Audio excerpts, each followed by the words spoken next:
से कम 2 तिहाई बहुमत से राजस्थान सरकार के अंदर इसका जो रेजोल्यूशन पास करवाना पड़ेगा, ठहराव पास कराना पड़ेगा, उसके बाद में ये जो राज्यपाल के माध्यम से केंद्र में लोकसभा में और संसद में जाएगी और वहां से फिर राष्ट्रपति उसको मंजूरी देगा, तब जाकर के ये संभव है। और इस प्रोसेस में लग जाओ, हम तुम्हारे साथ हैं, हम सबसे पहले आगे खड़े रहेंगे।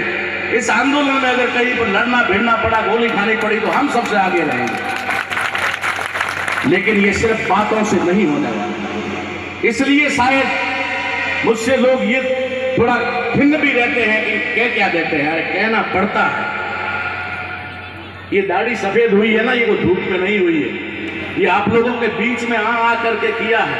सिर के सारे बाल उतर गए, एक बाल भी नहीं बचा है। कि कुछ किया है तब बना है, ऐसा ही नहीं किया। रही बात, मैं कहता हूं कि हमें ये लड़ाई लड़नी चाहिए, लेकिन लड़नी चाहिए ये लड़ाई कागजों में ज्यादा लड़नी होगी, सड़कों पर कम लड़नी होगी। कागजों में हमारे सच्चे प्रतिनिधि जो हैं वो अगर आवाज उठाते हैं, तो अगर वो बात होती है तो निश्चित है कि दुनिया में कोई भी काम असंभव नहीं है, असंभव नहीं है, किया जा सकता है। चांद और तारे उतार के नहीं लाए जा सकते, लेकिन धरती पर जो काम है वो संभव है, हो सकता है। लेकिन प्रोसेस में चलना पड़ेगा, विधि से चलना पड़ेगा। कुछ लोग डीटीएसए को लेकर के ऐसा भी कह रहे हैं, मान्यवर ध्यान आकर्षित करना चाहूंगा एमपी साहब, आर्टिकल 16(4) और आर्टिकल 16(4)(1) वकील साहब को पता होगा कि बोल रहे हैं। हमने वकीलों की बहस करवाई, अरे हम तो कह रहे थे, 25-30 साल से कह रहे थे, लेकिन फिर भी हमने अपने पर भरोसा नहीं किया। सुप्रीम कोर्ट के वकीलों से पूछा, संविधान के जो विशेषज्ञ हैं उनसे पूछा, अरे भाई ये 16(4) और 16(4) का है क्या? 16(4) शेड्यूल कास्ट और शेड्यूल ट्राइब में जो लिस्टेड जातियां हैं, उनके अलावा जो लोग पिछड़े हुए हैं, क्योंकि उस समय आर्टिकल 340 लागू नहीं हुआ था, कमीशन नहीं बना था। कमीशन बनने का बाबा साहब अम्बेडकर ने 340 में प्रावधान डाला था, लेकिन बना नहीं था, नहीं बना था, इसीलिए बाबा साहब अम्बेडकर ने इस्तीफा दिया था। तब बाबा साहब अम्बेडकर ने 16(4) में डाला कि जो जातियां एससी और एसटी के अलावा पिछड़ी हैं, आर्थिक रूप से,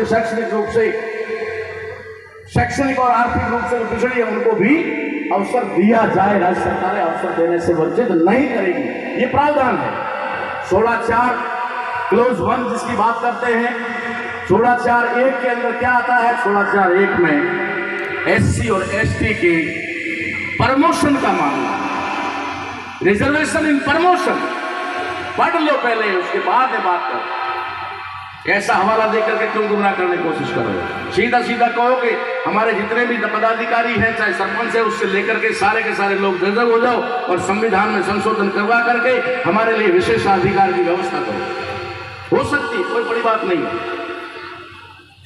तो एक तो बात यह है कि हम लोगों को ये लड़ाई लंबी है और लड़नी पड़ेगी और सिस्टम से लड़नी पड़ेगी, तब हम जीत पाएंगे।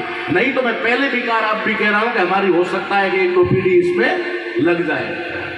सोमजी भाई डामोर भिलिस्तान बनाना चाहते थे और हमने सोमजी भाई डामोर के साथ बहुत लंबे समय तक काम किया। आज वो शायद 85 साल के ऊपर हो गए हैं, ठीक है, और भिलिस्तान वहीं का वहीं पड़ा है। कुछ चीजें होती है जिनको सिस्टम से करना पड़ता है। अब बात आती है जिसकी वजह से बहुत बड़ा बवाल हुआ, आज जालोर में है।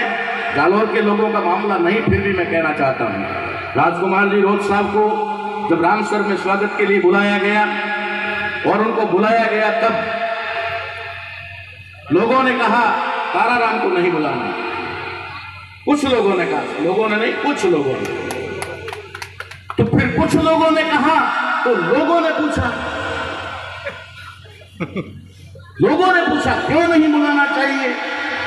बोला वो 21 तारीख के भारत बंद के समर्थन में थे। ये बात है ना सर, ये बात मैंने आपका समर्थन किया ना।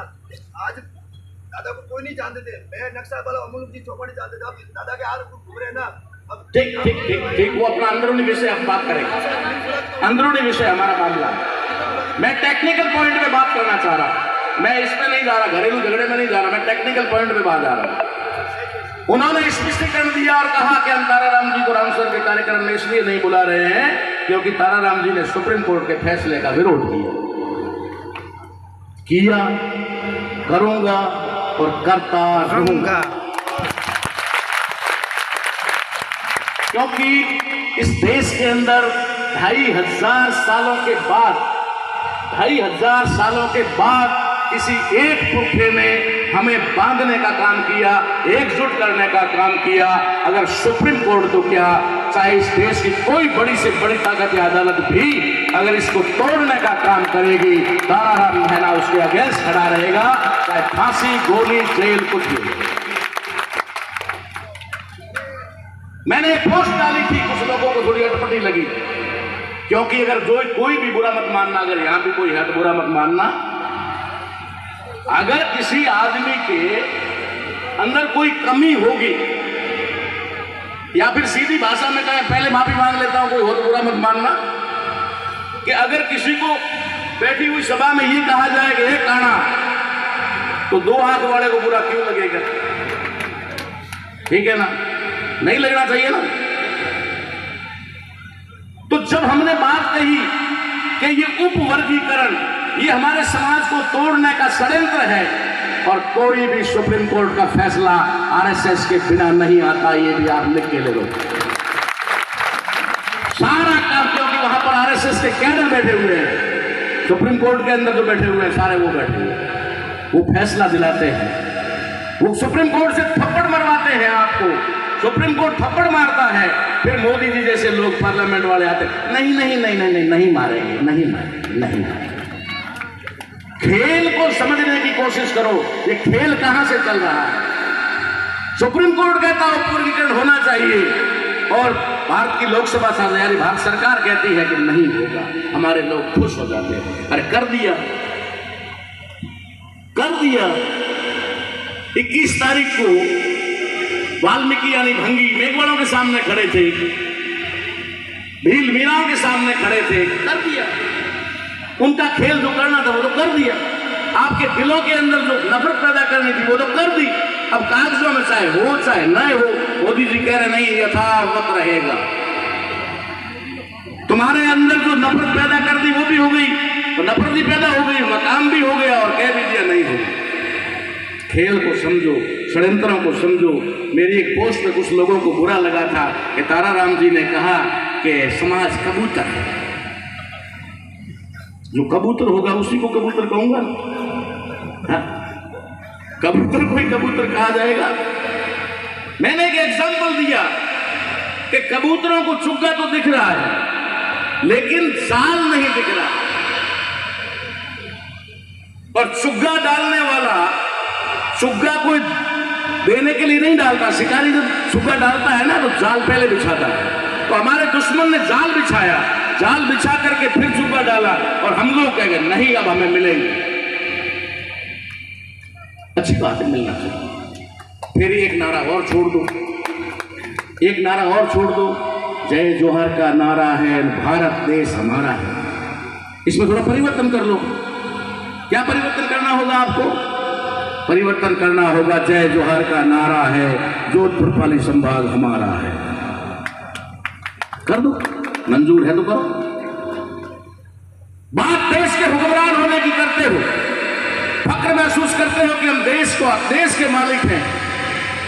अरे आपको आज एक बहुत बड़ी बात कहता हूं, शायद ये विवादित धरती है, फिर विवाद खड़ा हो जाएगा। यहीं से सारे विवाद खड़े होते हैं, उसके बाद में भी आयल में पता नहीं क्यों मुझे बुला लेते हैं।